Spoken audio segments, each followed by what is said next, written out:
The human race is amazing. We actually accomplish seemingly unattainable feats. Although the trip to Mars is challenging, we managed to get there. In today's video, we talk about how NASA's success with oxygen on Mars gives us hope for a human visit. Greetings from Incredible Tech. Let's get started with this video right away. Researchers have confirmed that an experiment on Mars has been able to produce oxygen in a variety of atmospheric conditions, which represents a significant step forward in the possibility of sending humans there. Scientists are eager to discover a method of producing oxygen on the faraway planet to support human missions, the first of which could occur in the 2030s. Since Mars's atmosphere is almost entirely made of carbon dioxide, they have been focused on the red planet. The Perseverance rover from NASA, which touched down on Mars in February 2021, achieved a first when it successfully turned some of the planet's sparse, carbon dioxide-rich atmosphere into oxygen. The accomplishment brings us one step nearer to mounting a crewed journey to Mars and represents the first ever manufacturer of oxygen on another planet. Using its onboard Mars Oxygen in Situ Resource Utilization Experiment Equipment, or MOXIE, Perseverance accomplished the feat. The technical demonstration is significant on two fronts. First, it might provide a way to produce breathing air for future astronauts traveling to Mars. And second, it offers engineers important information on how to separate and store oxygen on the planet, a procedure crucial for launching rockets off the Martian surface when it's time for astronauts to return to Earth.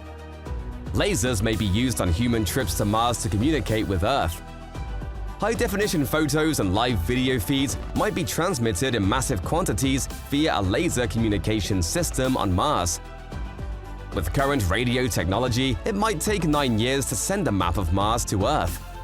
But laser communications could complete the task in as little as 9 weeks. Additionally, thanks to technology, we would be able to connect with astronauts and learn more about their experiences on Mars.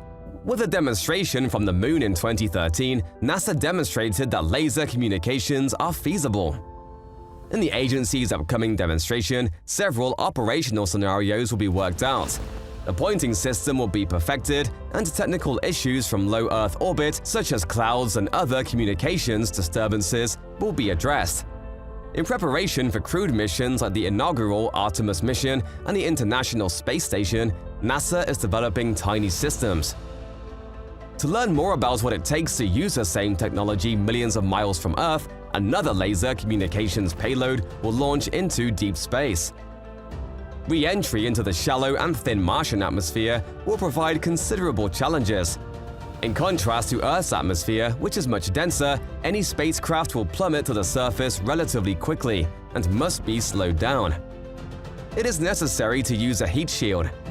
NASA is researching retro-propulsive deceleration technology to create fresh methods for entering the Martian atmosphere. Handling the fluid flow issues and attitude control of the descending vehicle during the supersonic retropropulsion phase of the entrance and deceleration is a major issue with propelling technologies.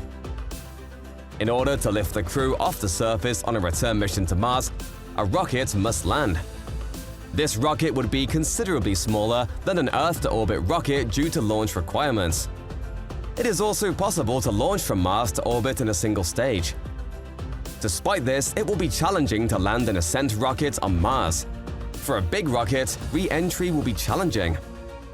Before sending a human mission to the planet, NASA claims that there are still a number of challenges that must be overcome, including technological advancement and a better understanding of the human body, mind, and how we might adapt to life on other planets. Rocket fuel has been used to propel the majority of our extraterrestrial rocket launches.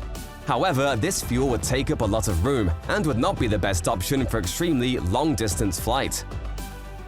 If we set our expectations modest in terms of ship size, Sheehy asserts, a system based on nuclear thermal propulsion or nuclear electric propulsion will be more effective in getting us to Mars faster and more frequently. A fission surface power system is one of the nuclear fission technologies that his company is developing.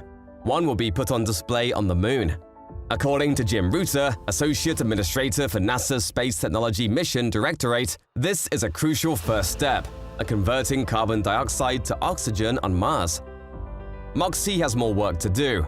But the findings from this technology demonstration are full of promises as we advance toward our objective of one day seeing humans on Mars. Oxygen is not merely the substance we breathe. Future explorers will rely on manufacturing propellant on Mars in order to return home, because rocket propellant requires oxygen. MOXIE is a short, catchy name for a device that aids in locating human traces on Mars. It produces oxygen, which aids human exploration of Mars.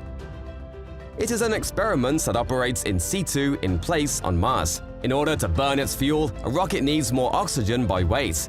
It would take about 15,000 pounds, 7 metric tons of rocket fuel, and about 55,000 pounds, 25 metric tons of oxygen to lift 4 humans off the surface of Mars.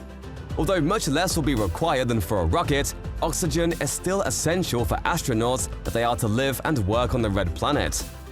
Roughly 1 metric ton will be sufficient for 4 astronauts for a whole year, according to NASA. Taking a 1-ton oxygen converter or a larger, more potent version of the toaster-sized MOXIE would be an altogether more manageable undertaking, NASA claimed, as opposed to transporting 25 metric tons of oxygen from Earth to Mars, which would be a tremendous challenge. Carbon dioxide molecules, which include 1 carbon atom and 2 oxygen atoms, are what MOXIE is made to do. As a byproduct of the operation, carbon monoxide is released into the Martian atmosphere. According to NASA, the conversion process needs a lot of heat to reach a temperature of about 1,470 degrees Fahrenheit, 800 degrees Celsius. The MOXIE unit is composed of heat-tolerant materials to account for this. These include lightweight aerogel that helps retain heat and 3D-printed nickel alloy components that heat and cool the gases passing through it. Infrared heat is retracted by a tiny gold coating on the outside of MOXIE, preventing it from radiating and potentially harming other components of Perseverance. In April, the lunchbox-sized device attained its goal and became the first device to create oxygen in an alien world. Even though it was a significant development, this week's news shows even more development as scientists revealed MOXIE has now successfully completed 7 testing runs under a variety of atmospheric circumstances, including throughout the day and night and through several Martian seasons. The team expressed confidence that it can show the device during dawn and dusk, where the temperature is changing substantially. Although MOXIE can produce up to 10 grams of oxygen per hour, its original oxygen generation method only produced about 5 grams, which is sufficient for an astronaut to breathe for 10 minutes. MIT claims that before pulling in Martian air, MOXIE filters it to remove impurities. This is how MOXIE purports to do its magic. The carbon dioxide-rich air is electrochemically split into oxygen ions and carbon monoxide by the solid oxide electrolyzer, SOXE, which is a device that presses the air and sends it through it. After being separated, the oxygen ions are combined once more to create breathable molecular oxygen. After demonstrating its ability to produce oxygen, MOXIE will now be subjected to a production-boosting experiment to see how it handles being overloaded. The current MOXIE design is too compact to fit on the Perseverance rover. Depending on the rover's exploration schedule and mission requirements, it is designed to run for brief intervals, starting up and shutting down with each run. A scaled-up MOXIE might be deployed to Mars before a human expedition to continually manufacture oxygen at the rate of hundreds of trees.